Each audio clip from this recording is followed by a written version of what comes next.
오늘 시간에는 요셉 시리즈 첫 번째 시간으로 낯선 땅, 보이지 않는 손, 내가 입힌 채색 옷, 하나님이 심으신 꿈이라는 제목으로 말씀을 전하도록 하겠습니다.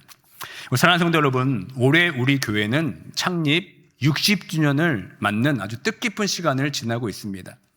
지난 60년의 은혜를 돌아보면서 동시에 앞으로 우리 교회가 걸어갈 새로운 60년을 기도로 준비하고 있는 제 마음속에는 참으로 깊은 목회적 고뇌와 거룩한 부담감이 자리 잡고 있습니다.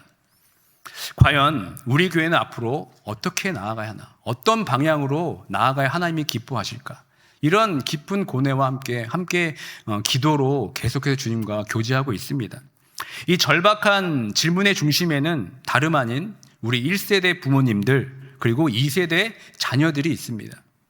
우리 1세대 부모님들은 이 낯선 시카고 땅에서 살아남기 위해서 정말 밤낮 쉴 새 없이 일하시느라 미처 이 사랑하는 자녀들에게 당신들의 그 눈물겨운 신앙을 깊이 나눌 그 여력과 힘이 없었습니다. 또 반면 우리 2세대들은 어떻습니까?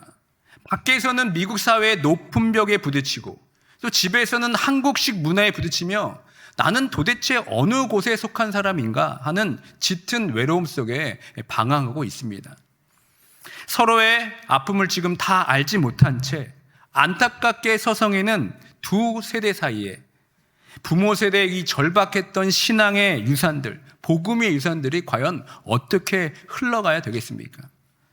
어떻게 해야 우리의 지난 60년이 단순한 이민 세대의 팍팍한 고생 담으로 잊혀지지 않고 다음 세대를 묶어내고 살려내는 살아 숨쉬는 신앙의 유산으로 온전히 전수될 수 있을까요? 이 무거운 질문을 가지고 엎드려 기도하는 중에 하나님께서는 제 시선을 오늘 본문인 창세기에 등장하는 뼈아픈 이민자 가정인 야곱과 요셉의 가정으로 저를 이끄셨습니다. 지난 60년 동안 이 시카고 미국 땅에서 재단을 쌓고 눈물로 교회를 지켜오신 우리 1세대 성도님들의 삶을 가만히 묵상해 보면 이렇습니다. 우리의 지난 세월은 영락 없이 야곱의 세월이었습니다. 서툰 영어, 또 남모를 무시를 견뎌내면서 오직 내 자식 하나 건사하겠다는 일념으로 양량한 자존심 다 내려놓고 버텨낸 우리의 치열한 모습은 야복강가에서 정말 환도뼈가 어긋나도록 천사와 씨름하며 내게 축복하지 아니하면 가게 하지 아니하겠나이다 라고 울부짖었던 야곱의 그 고군분투가 고스란히 우리 삶에 녹아있지 않습니까?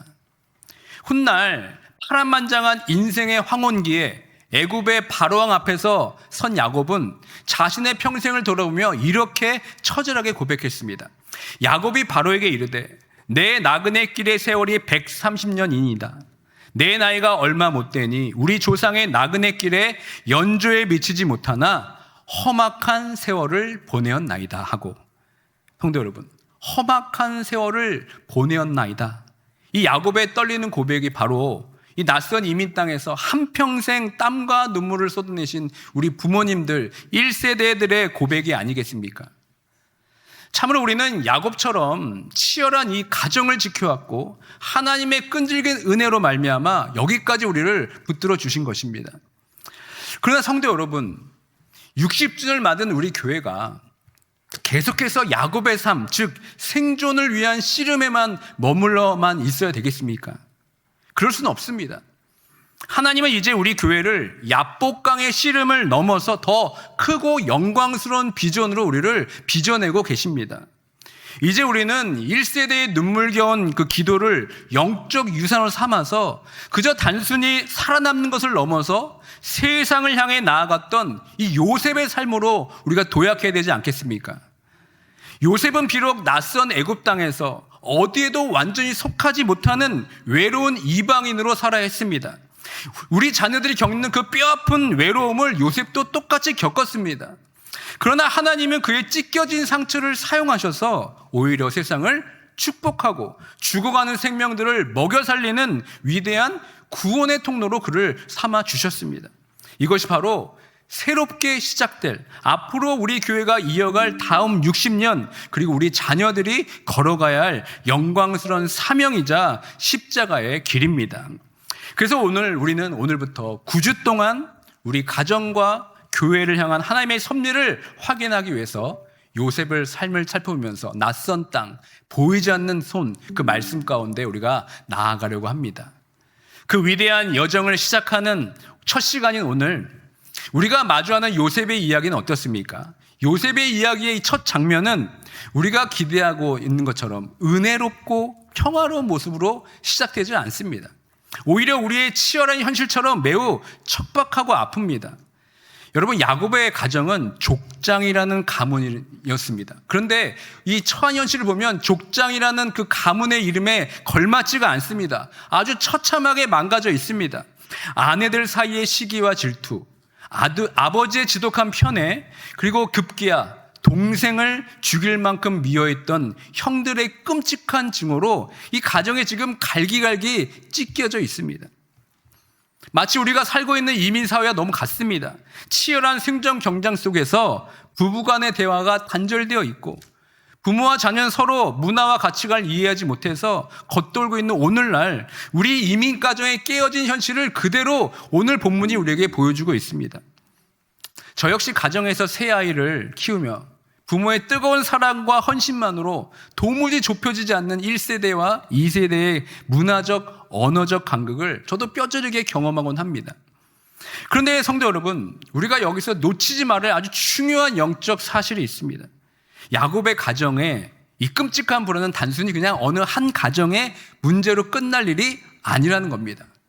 여러분, 이 가정이 어떤 가정입니까? 아브라함 때부터 이어져 내려온 하나님의 약속을 품고 있는 가족, 즉 온 세상을 구원하기 위해서 하나님이 이 땅에 유일하게 선택하신 축복의 통로, 이게 바로 야곱의 가정입니다. 다시 말해 야곱의 가정은 세상을 살려내야 할 언약 공동체고 구약시대의 가시적인 교회, 이게 바로 야곱의 가정이었습니다. 세상을 치유할 이 교회, 이 가정이 오히려 지금 어떻습니까? 세상의 방식인 편애, 밥그릇 싸움으로 지금 갈기갈기 찢겨져서 병들어 있던 것입니다. 그렇다면 여러분, 도대체 무엇이 거룩한 공동체를 병들게 하고 있습니까? 오늘 본문 3절은 그 원인을 이렇게 고발합니다. 함께 읽도록 하겠습니다.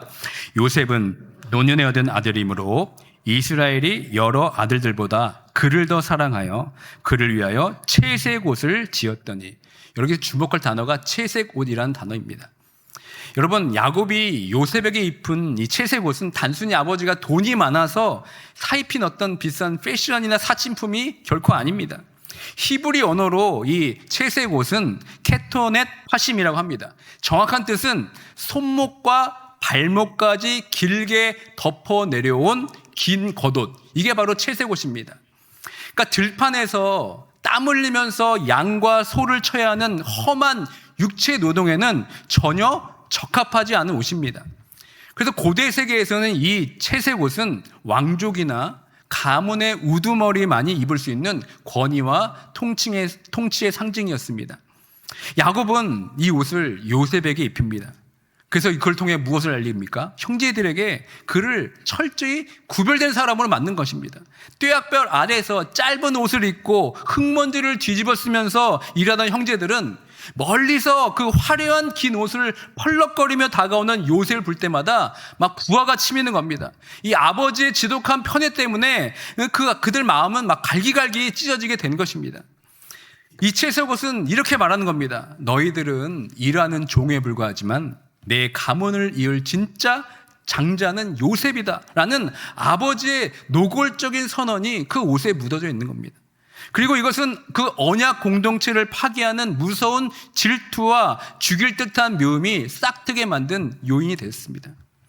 성도 여러분, 그렇다면 야곱은 도대체 왜 이렇게까지 지독적인 그리고 폭력적인 편애를 해야만 했겠습니까? 야곱은 자신의 가장 평생 사랑했던 여인 라헬을 잃어버립니다. 그리고 그 텅 빈 가슴, 상실의 두려움, 자기 인생의 허무함을 어떡합니까? 그녀가 남긴 첫 아들 요셉에게 지금 전부 쏟아부은 것입니다. 요셉은 야곱이 전부였습니다. 하나님을 대신해서 지금 자기 인생의 허무함을 채워줄 거짓 구원자로 지금 요셉을 생각하고 있는 겁니다. 하나님으로 채워야 할 그 영혼의 빈자리를 자녀를 통한 집착을 통해 보상받으려 했던 지독한 가족 우상, 바로 이것이 야곱이 갖고 있던 마음이었습니다. 그것이 바로 이 채색옷의 진짜 정체였습니다. 성도 여러분, 이 무서운 우상 숭배는 4,000년 전 야곱의 가정의 이야기만이 아닙니다.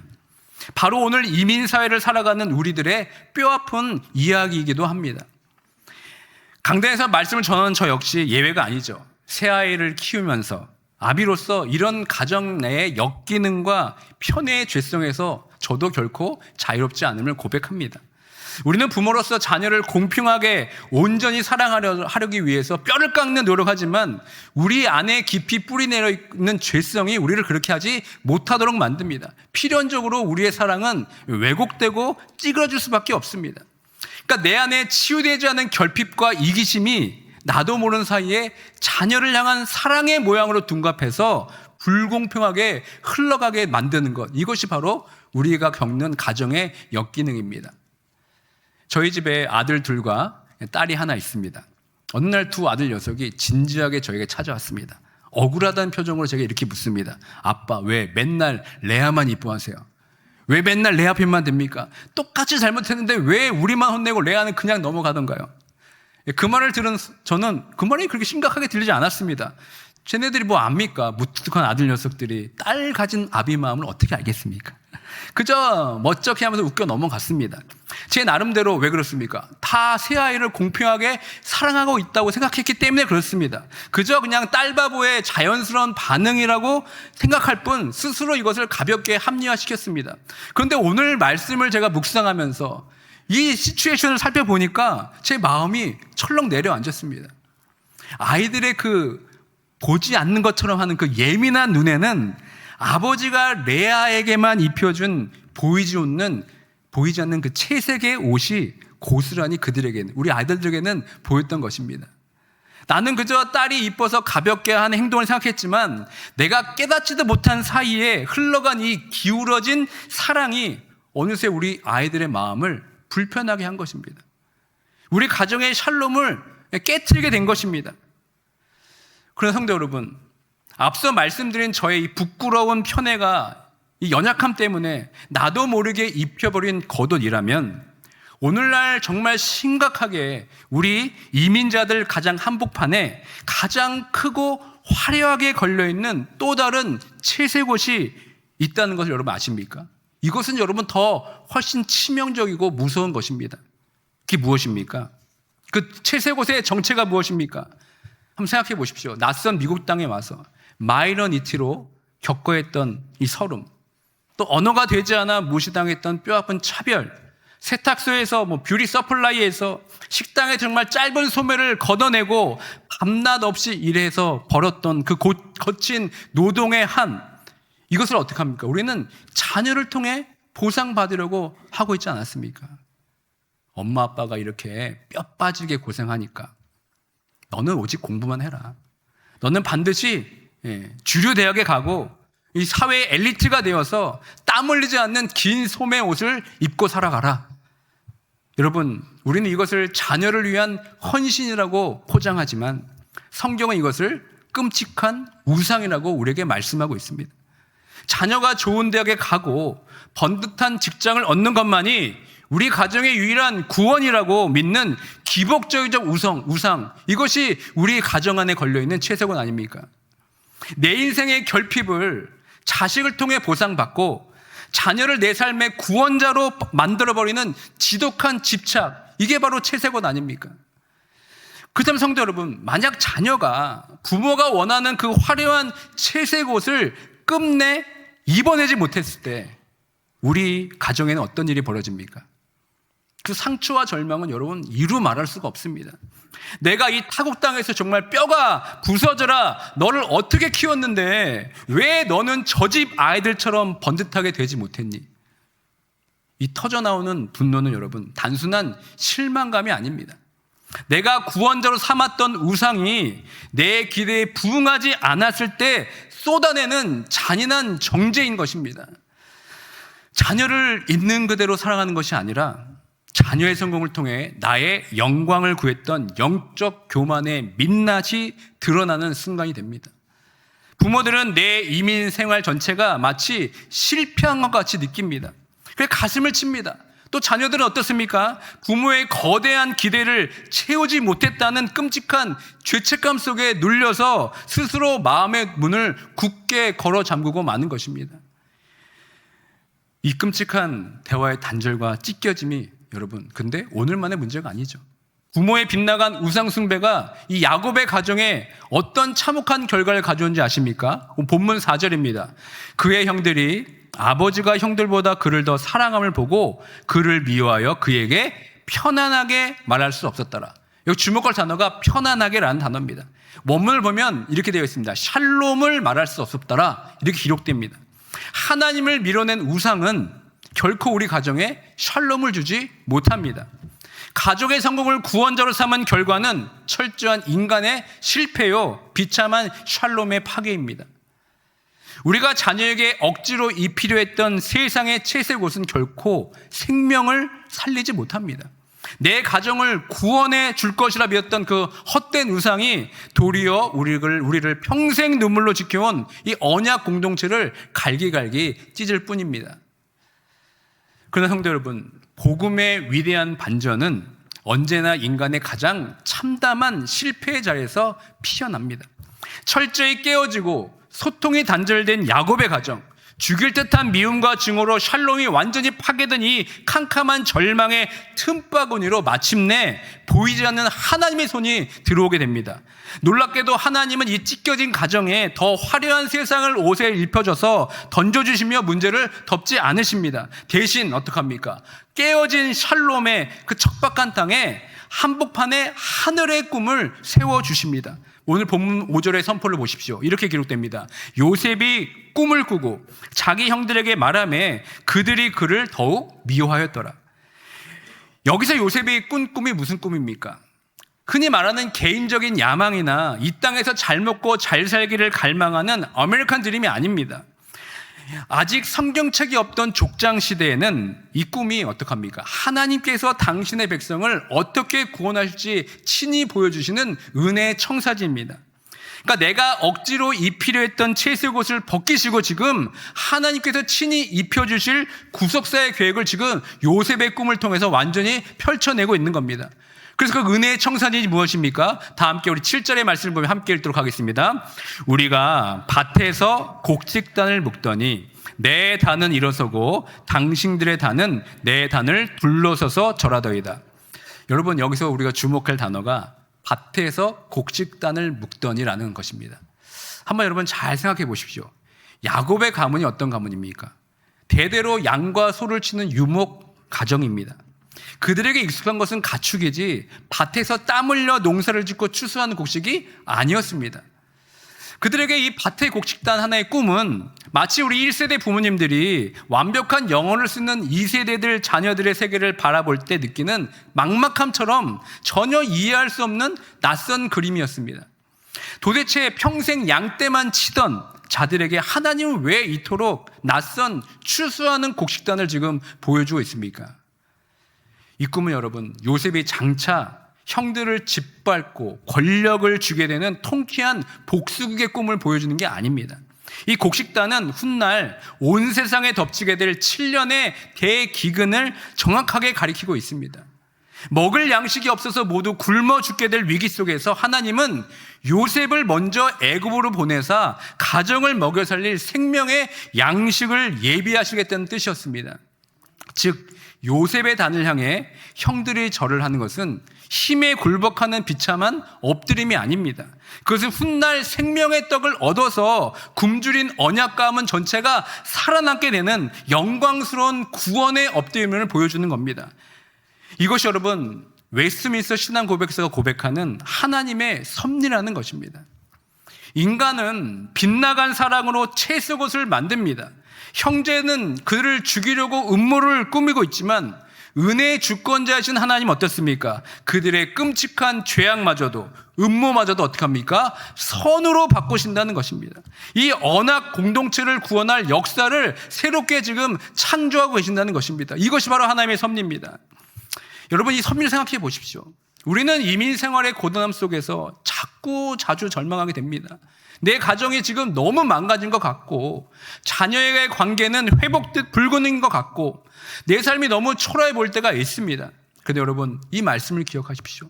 하나님은 가장 완악한 자들의 모임 같았던 이 야곱의 가정을 통해서도 결국 이스라엘의 12지파 곧 교회를 창조해 내셨습니다. 우리 가정이 아무리 연약하고 흔들릴지라도 하나님은 당신의 언약 백성들을 포기하지 않으신다는 것입니다. 이 보이지 않는 섭리의 손길은 결국 참된 떡이신 예수 그리스도를 향해 흘러가게 됩니다. 장차 가나안의 굶주린 형제들을 살리기 위한 먼저 애굽으로 내려가 생명의 양식을 예비했던 요셉처럼 예수 그리스도께서는 죄와 사망의 기근에 빠져있는 우리를 살리시기 위해서 이 낮고 낮은 땅으로 생명의 떡으로 오신 것입니다. 사랑하는 성도 여러분, 우리가 억지로 지어 입히려 했던 이 헛된 세상의 채색옷, 결국 이것은 우리의 가정을 살려내지 못합니다. 오히려 이것은 우리 가정을 갈기갈기 찢을 것입니다. 하나님께서 야곱의 가정에 찾아오셔서 그 낯선 곡식단의 꿈을 보여주신 이유가 무엇입니까? 내가 만든 얄량한 우상의 겉옷에 매달리지 말고 장차 생명의 떡으로 오실, 그리고 우리 가정을 살려내실 하나님의 그 위대한 꿈을 바라보라는 그 말씀인 것입니다. 오늘 이 시간 우리 자녀들에게 억지로 입히려 했던 편애와 성공의 채색옷을 여러분 내려놓고 우리 가정을 향한 하나님의 그 영광스러운 구원의 섭리를 굳게 붙드는 믿음의 가정 되시길 주님의 이름으로 축원드립니다. 그런데 여러분, 우리가 지금 아멘한 것처럼 십자가의 은혜가 선포되었다고 해서 우리 죄악된 인간이 그 말씀에 바로 순종합니까? 그렇지 않습니다. 8절과 11절 보시면 그들은 요셉을 더욱더 미워한다고 얘기합니다. 더욱더 시기한다고 지금 기록되어 있습니다. 여러분, 왜 이렇게까지 분노하는 것입니까? 그들의 눈에는 이 꿈이 장차 언약 가문을 살려낼 구원의 계시로 보이지가 않는 것입니다. 그저 내 질서와 내 상식을 무시하고 왜 하필 저 막내를 통해 일하시는가라는 하나님의 일방적인 은혜 때문에 몹시 불쾌하고 지금 자존심이 상한 것입니다. 내 계산대로 흘러가지 않으니까 가차없이 지금 적대감을 드러내고 있습니다. 그렇다면 여러분, 오늘 우리의 모습은 어떻습니까? 하나님께서 창립 60주년을 맞아서 우리 교회를 향해서 내가 1세대와 2세대의 막힌 담을 허물고 하나된 언약된 공동체로 빚어내겠다, 이 은혜의 꿈을 선포하실 때 우리는 여러분 어떻게 반응합니까? 모두가 마음을 활짝 열고 아멘 하십니까? 정직하게 우리 내면을 돌아보면 요셉의 형제들과 같이 똑같은 차가운 냉소가 흐르고 있지 않습니까? 목사님, 우리 교회가 60년을 지내오면서 이미 다 겪어보지 않았습니까? 언어도 다르고 문화도 다른데 억지로 하나 데려다 보면 오히려 서로 상처만 커지지 않습니까? 너무 거창한 연합 말하지 마시고 그냥 서로 얼굴 붉히지 않고 적당한 선에서 적당한 거리를 두고 각자 신앙생활하는 게 가장 좋은 길 아니겠습니까? 사실 저도 그런 마음이 듭니다. 강당에 선 저도 다음 세대 연합을 위해서 침을 튀기며 얘기하지만 사실 정작 저조차도 예배당 로비에서 EM 성도들을 만나면 알 수 없는 어색함 때문에 멈칫하게 되는 것이 저 역시 나약한 본성을 가지고 있다는 것을 이 시간 제가 함께 고백합니다. 그런데 문제는 무엇입니까? 과거의 뼈아픈 실패 경험과 언어의 장벽을 핑계 삼아 어느새 우리 마음속에 무엇입니까? 해봐도 안 된다라는, 이거는 뜬구름 잡는 소리다라는 무서운 영적 체념이 자리 잡았다는 사실입니다.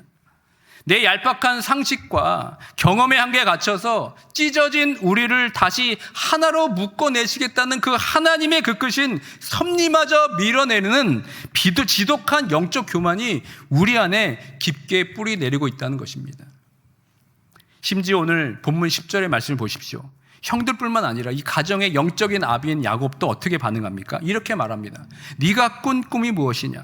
나와 내 어머니와 내 형들이 참으로 가서 땅에 엎드려 네게 절하겠느냐? 보십시오. 야곱도 지금 분노합니다.